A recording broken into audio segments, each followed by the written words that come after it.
자, 이스라엘의 한 마을을 한번 떠올려 보세요. 이렇게 상상해 보는 거죠. 팔레스타인의 그 열기가 아주 후끈거리는 마을인데 종려나무 가지가 아주 우아하게 드리워져 있고, 마을 동구 밖에는 아이들이 막 제잘거리면서 뛰노는 그런 모습인데, 바로 예수님께서 지나가십니다.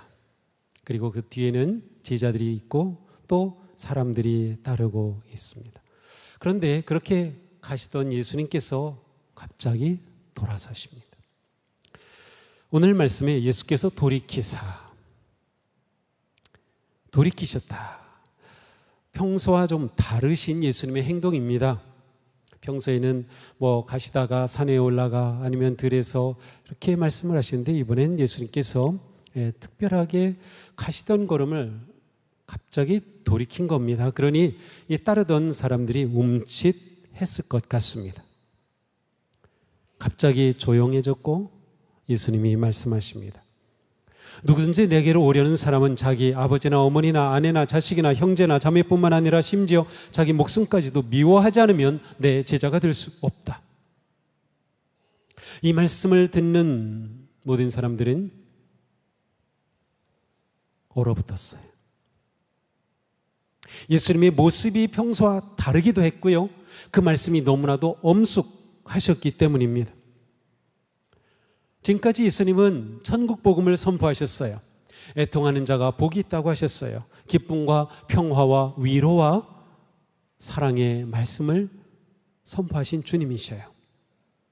그 당시 이스라엘은 로마의 통치를 받고 있었고 정치적으로 불안정하였습니다.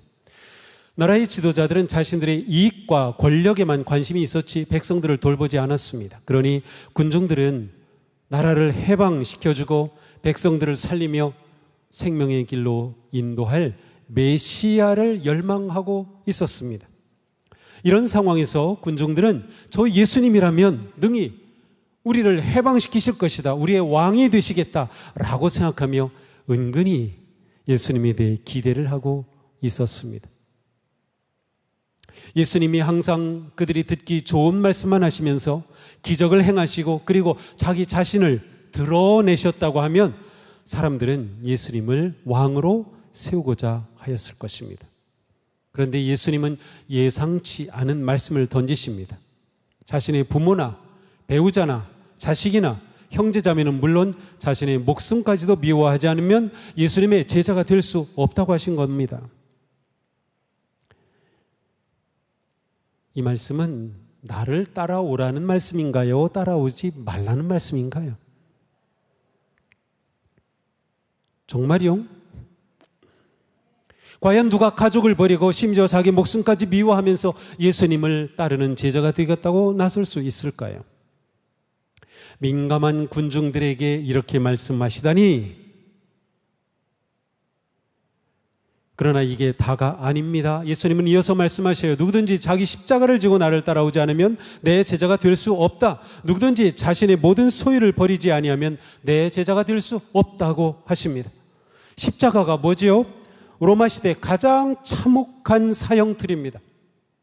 너무나도 참혹했기 때문에 로마 시민권자는 아무리 악한 죄를 저질렀어도 십자가형에 처하지 않았습니다. 그 시대 십자가는 가장 저주받은 자가 되는 것입니다. 가장 비참한 인생으로 마감하는 것이었습니다. 입에 담기조차 꺼렸던 단어가 십자가입니다. 그런데 예수님은 그 가장 저주스러운 십자가를 지지 않으면 내 제자가 될 수 없다고 하신 겁니다. 더 나아가 모든 소유를 다 버려야 예수님을 따를 수 있다고 하십니다. 이날 예수님은 사람들이 듣기 원하는 위로와 희망과 복과 성공에 관하여 한 말씀 하지 않으셨어요. 만약 예수님이 그렇게 말씀하시고 사람들이 기대하는 그러한 말씀을 하시고 즐거움을 주는 말씀을 하셨다면 분위기는 달랐을 겁니다. 그런데 오히려 듣기 거북한 말씀, 희생, 죽음, 포기, 그리고 급기야 십자가까지. 예수님은 많은 사람이 예수님의 제자가 되겠다고 생각하는 것 막으시려는 것 같습니다. 따라오려는 자들에게 충격을 줘서 돌려보내시려는 것 같습니다. 오늘 본문은 예수님이 기대하시고 생각하시는 제자의 기준을 아주 분명하게 드러내고 있습니다. 예수님은 단순히 예수님을 따름으로 즐거움과 복을 얻으려는 사람이 아니라 자신의 목숨을 버리고 십자가를 지고 소유를 내려놓는 결단과 헌신의 제자를 기대하셨습니다. 이 세상 어느 스승도 이런 결단과 헌신을 제자들에게 요구한 적이 없습니다. 우리는 예수님의 제자라는 말은 쉽게 하죠. 그런데 예수님의 이러한 기대와 뜻을 생각하고 계신가요? 만약 예수님이 제자들 조건을 아주 쉽고 편하고 즐거운 것으로 말씀하셨다면 분명히 더 많은 무리가 모여들고 더 많은 사람들이 제자가 되겠다고 나섰을 것입니다. 그러나 예수님은 그것을 원치 않으셨습니다. 예수님 너무나 좋아요. 그리고 구독하고 좋아요를 마구마구 눌러줄 팬을 원하지 않으셨습니다. 우리가 예수님을 따를 때 내가 팬처럼 예수님을 따르는지 제자인지 진지하게 생각해 봐야 합니다. 예수님은 정말로 예수님을 따르고 배우고 닮아갈 진짜 제자를 원하셨던 거죠. 예수님은 제자를 부르심에 진심이셨습니다. 이어지는 짧은 이야기가 그것을 말해줍니다. 우리 함께 읽어볼까요? 너희 가운데서 누가 망대를 세우려고 하면 그것을 완성할 만한 비용이 자기에게 있는지를 먼저 앉아서 셈하여 보아야 하지 않겠느냐? 또 어떤 임금이 다른 임금과 싸우러 나가려면 20,000명을 거느리고서 자기에게로 쳐들어오는 것을 자기가 10,000명으로 감당할 수 있을지를 먼저 앉아 세하려 보지 않겠느냐. 자, 건축하는 사람은 건축비가 얼마나 들지 모든 것을 다 계산하죠. 그리고 나서 모든 자금이 다 준비가 되고 모든 자재가 다 준비가 되면 공사를 착수합니다. 무작정 지었다가는 부도가 나서 웃음거리가 될 뿐이죠. 지금도 고속도로를 달리다 보면 짓다만 흉물스러운 건물들이 눈에 종종 보입니다. 공사를 시작했지만 자금 조달이 되지 않아 부도가 난 건물들입니다. 또 다 지었지만 분양이 되지 않아 폐허가 된 건물들입니다. 계산을 잘못한 겁니다. 전쟁에 나가는 임금도 병사들의 숫자와 무기를 평가하고 분명한 전략을 세운 후에 전쟁에 나섭니다. 적과 전력을 비교하겠죠. 어떻게 적을 맞설지 지형까지도 심지어 기후까지도 염두에 두고 작전을 세울 것입니다. 이길 가능성이 있으면 나가겠지만 가능성이 없다면 화친을 청하는 것이 상책입니다. 그렇습니다. 예수님은 예수님을 따라오려는 사람들에게 말씀하고 계십니다. 너희가 내 제자가 되려고 하느냐? 그렇다면 분별력을 가지고 판단해야 한다. 제대로 계산해보고 따라와라. 나를 따르려면 자기 목숨을 미워해야 한다. 십자가를 져야 한다. 소유를 포기해야 한다. 잘 계산해보고 따라와. 아무나 천국에 들어가는 게 아니다. 나더러 주님 주님이라고 말한다고 해서 다 하늘나라에 들어가는 것 아니다. 진정 예수님을 따르고 예수님의 제자가 되려 한다면 먼저 그 비용을, 그 희생을 계산해 보라고 하신 겁니다. 오늘도 우리는 예수님을 믿고 따르기에 함께 모여 주님을 예배하고 있습니다.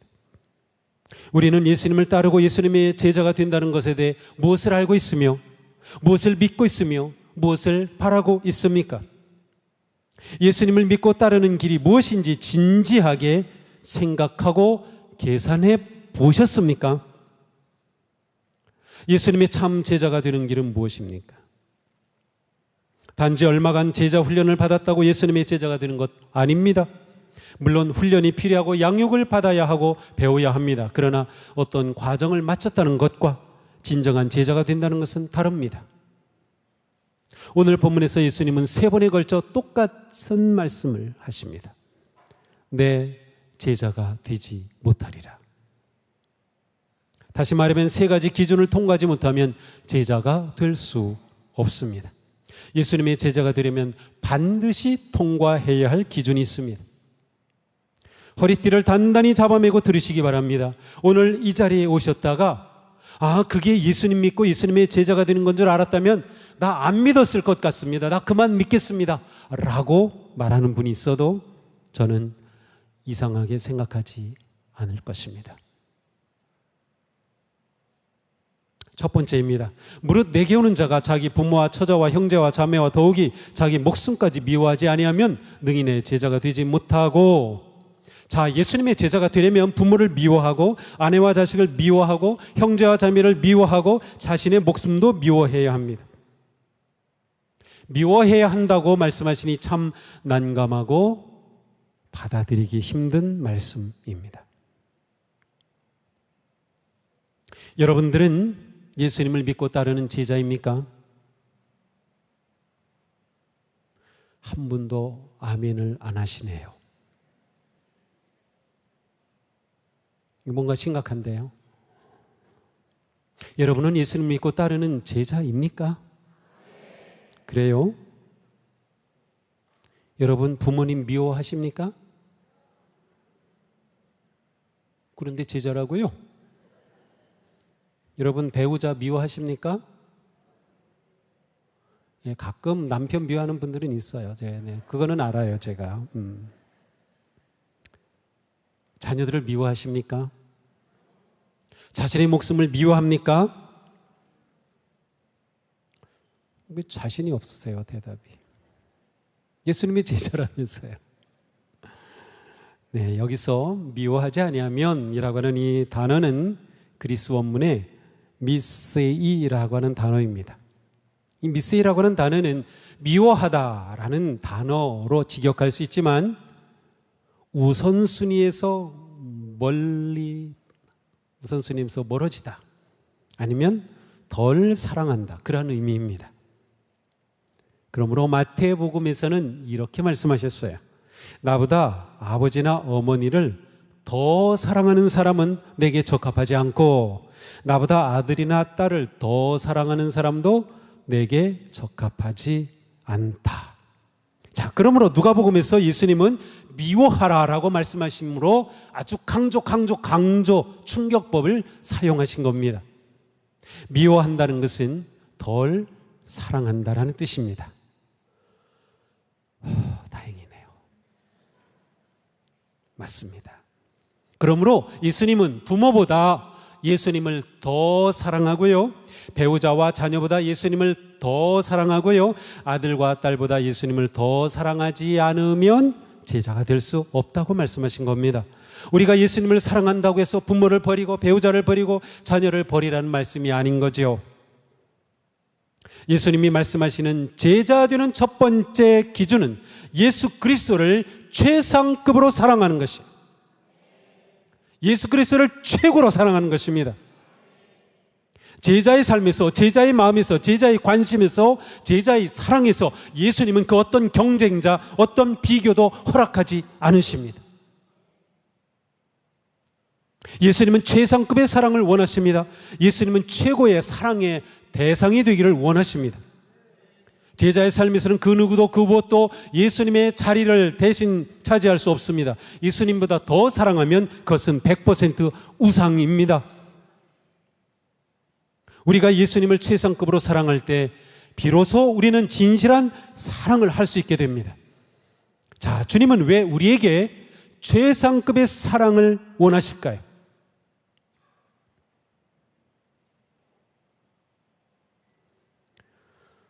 주님은 우리를 최상급으로 사랑하셨기 때문입니다.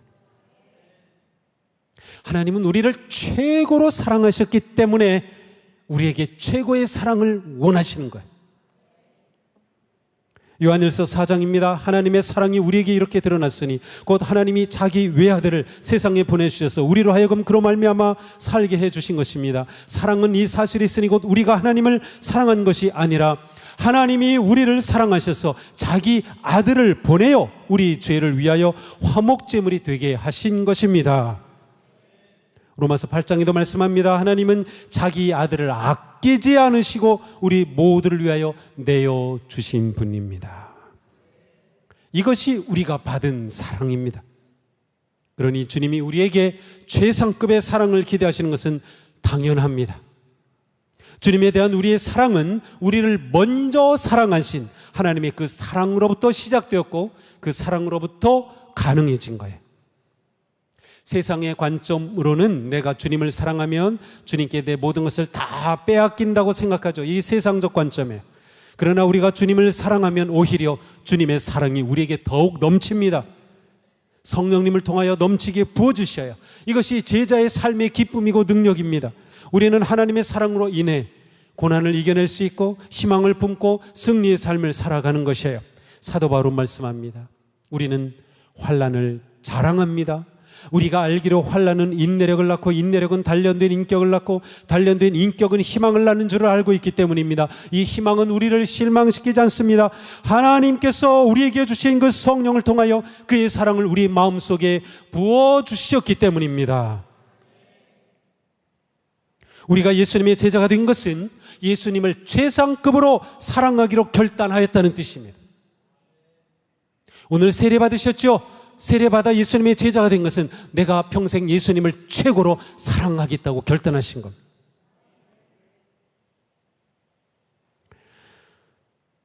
모세는 주님의 백성들에게 이렇게 선포하였어요. 여러분은 마음을 다하고 뜻을 다하고 힘을 다하여 주 여러분의 하나님을 사랑하십시오. 예수님도 똑같이 말씀하셨죠. 네 마음을 다하고 목숨을 다하고 뜻을 다하여 주 너의 하나님을 사랑하라 하셨으니 이것이 가장 중요하고 뜬가는 계명이다. 그렇습니다. 주님을 최상급으로 사랑하는 것은 우리의 마음과 목숨과 뜻, 지성과 우리의 힘, 능력, 에너지 전부를 그리스도 중심으로 그리스도 우선으로 살아가는 것을 의미합니다. 사랑의 우선순위가 질서를 바로 잡아야 하는 것이에요. 그러므로 이 사랑의 우선순위를 잡기 위해 우리는 예수님의 말씀을 따라 미워할 용기가 있어야 합니다. 미워할 용기. 우리는 이 용기 사이에서 계속 갈등하죠. 주님을 아니면 재물을. 그래서 재물을 미워할 용기가 없죠. 재물을 최우선에 두고 싶죠? 자녀를 최우선에 두고 싶죠? 그러나 미워할 용기를 가지고 주님을 맨 앞에 두는 겁니다. 이게 제자예요. 이 사랑의 우선순위를 세우기 위해서는 자기 중심에 있던 자기 자신, 자기 목숨, 자기 이익, 가족과 모든 인간관계, 재물과 명예와 지성과 희망까지도 그리스도 다음에 두는 것입니다. 주님을 사랑함이 우리의 행동의 이유가 되고 시작이 되는 겁니다. 여기에 놀라운 제자됨의 비밀이 있는 겁니다. 예수님 사랑을 최우선에 두면 다른 것을 덜 사랑하게 될 것 같죠? 그런데 진짜로 예수님을 최우선에 두면 다른 것들을 정말로 사랑하게 됩니다. 진짜로. 주님을 최상급으로 사랑하는 것은 순종으로 증명됩니다. 주님은 말씀하셨어요. 너희가 나를 사랑하면 내 계명을 지킬 것이다. 순종하면 그것으로 주님 사랑을 드러내는 것이에요. 사도 요한도 말씀합니다. 사랑하는 여러분, 하나님께서 이렇게까지 우리를 사랑하셨으니 우리도 서로 사랑해야 합니다. 예수 그리스도 안에 드러난 하나님의 이 놀라운 사랑을 깨닫고 경험하고 확신하게 될 때 우리는 주님을 더욱 사랑하며 더욱더 자신과 같이 형제 자매를 이웃을 사랑하게 되는 거예요. 우리가 주님께 순종하는 만큼 우리가 주님을 사랑함을 드러낼 것입니다. 제자인 우리는 주님의 사랑을 확신하고 주님을 사랑하는 순종의 삶을 결단해야 되는 거예요. 자, 맨 먼저 우리는 하나님의 사랑을 확신해야 합니다. 하나님의 이 최고의 사랑을 확신하지 못하면 우리는 최고의 사랑을 드릴 수가 없어요. 하나님의 사랑이 우리의 사랑의 출발점이에요. 우리에게는 하나님의 사랑의 확신이 너무도 중요합니다. 사랑의 확신이 흔들립니까? 그때마다 기도하십시오. 믿음을 구하십시오. 사랑의 확신이 흔들리면 내 사랑의 삶도 흔들리기 때문이에요. 자, 사도 바울은 뭐라고 확신합니까? 함께 읽겠습니다. 나는 확신합니다. 죽음도 삶도 천사들도 권세자들도 현재일도 장래일도 능력도 높음도 깊음도 그 밖에 어떤 피조물도 우리를 우리 주 예수 그리스도 안에 있는 하나님의 사랑에서 끊을 수 없습니다. 아멘. 이 확신에 거하시기를 축복합니다. 이 확신으로부터 우리의 사랑의 삶이 시작되는 거예요. 우리의 최고의 사랑은 순종을 통해 드러난다고 했어요. 그러므로 이 확신을 가진 우리는 매일 혹은 매주 예배와 말씀과 기도를 통해 주신 자신이 순종해야 할 주님의 말씀과 뜻을 한두 가지 정하고 실천하십시오.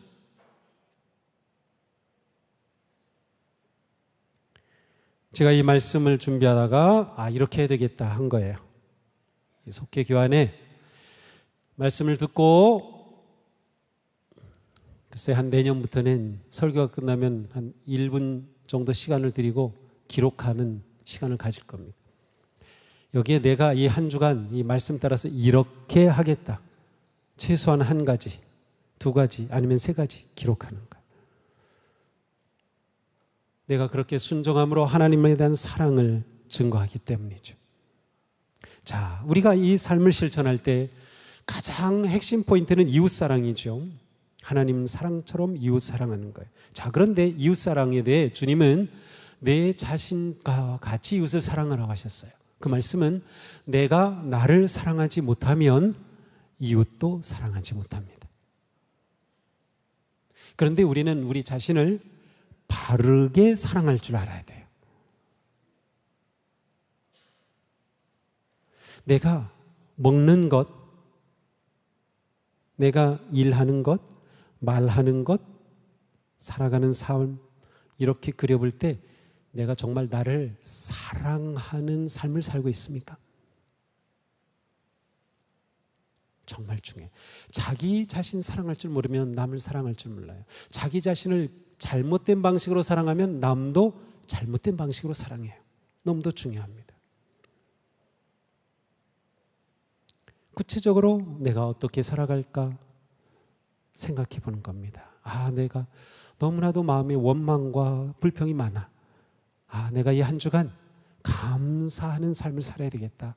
그래서 가능하면 감사합니다 많이 표현하고, 또 감사하다고는 문자도 보내고, 기도할 때마다 하나님 은혜 감사합니다 기도하고, 내가 내 말에 감사를 많이 많이 담아야겠다. 그리고 한 주간 그렇게 사는 겁니다.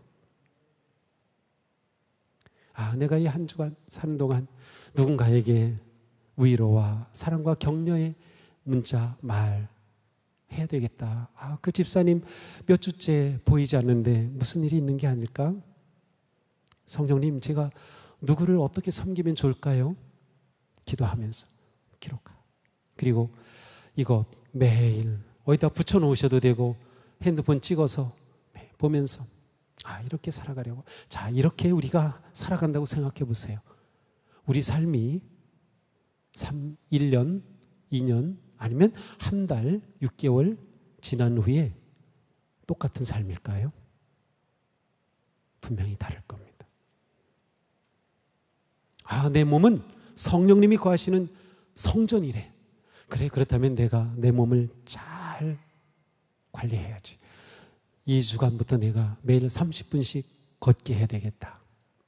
식사한 후에 30분씩 내가 꼭 걸을 거야. 아니면 내가 1시간 운동하겠다. 결심하고 하는 게 좋아요. 왜?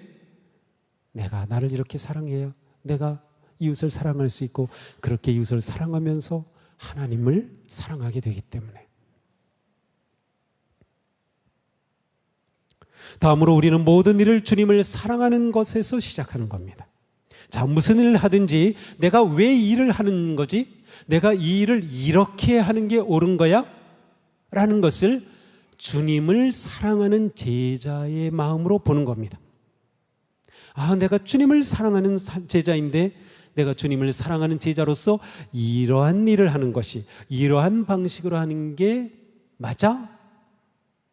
주님 기뻐하시는 걸까? 라고 물어보는 것입니다. 주님께 합당한지를 물어보는 거예요.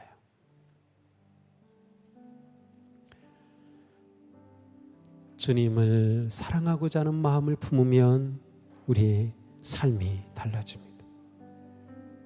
우리가 예배를 드릴 때 전심으로 드리는 영과 진리의 예배 우선순위에 두는 것 너무나 중요하죠. 왜? 우리가 하나님을 사랑하기 때문에 우리의 사랑을 표현하는 최고는 예배입니다. 예배하지 않으면서 하나님을 사랑한다고 하는 건 100% 거짓말이에요. 하나님을 사랑하는데 어찌 예배하지 않을 수 있어요? 그래, 예배 목숨 건다는 게 그런 거예요. 내가 하나님을 최고로 사랑해야 되니 내가 예배를 어떻게 안 할 수 있습니까? 하나님에 대해 내 감사를 표현하고 사랑을 표현하고 하나님을 높이고 찬양하고 기도하며 하나님을 사랑하면 예배가 달라지죠. 자, 이러한 우리의 삶을 이제는 스스로 정기적으로 점검하는 것입니다. 일기를 쓰면서 아니면 속회 모임 아니면 소그룹 모일 때에 나누는 거예요. 그거는 자기를 점검하는 것입니다. 그냥 심는 것만 내놓는 게 좋은 게 아니에요. 내가 하나님을 사랑하는 제자로 살아야 되는데 내가 이 한 주간 지내면서 이러한 일 때문에 내가 그 마음을 놓쳤어. 내가 지난 한 주 동안 이렇게 살기로 결심했는데 그래도 좀 잘한 것도 있고 또 못한 것도 있고 그런 것을 서로 나누는 거죠. 자기 혼자 일기를 쓰거나 묵상하면서 그렇게 점검해 가는 것이에요. 우리는 그렇게 성장하게 되는 겁니다. 이런 삶을 지속하는 거죠. 자, 예수님을 최고로 사랑하면 제자의 삶은 단순해집니다. 제자의 삶은 분명해집니다. 제자의 삶은 쉬워집니다. 왜? 주님을 사랑함이 최고의 우선순위에 있기 때문에 갈등할 일들이 점점 적어집니다. 우리의 갈등은 주님 사랑과 다른 것 사랑 사이에 있는 겁니다. 내가 좋아하는 일 이거 하고 싶고 주일은 주님을 예배해야 되는데 이 사이에 갈등이 있는 거죠. 그러나 주님 사랑을 최고로 한다고 하면 우리의 제자의 삶은 오히려 더 쉬워집니다. 분명하기 때문이죠.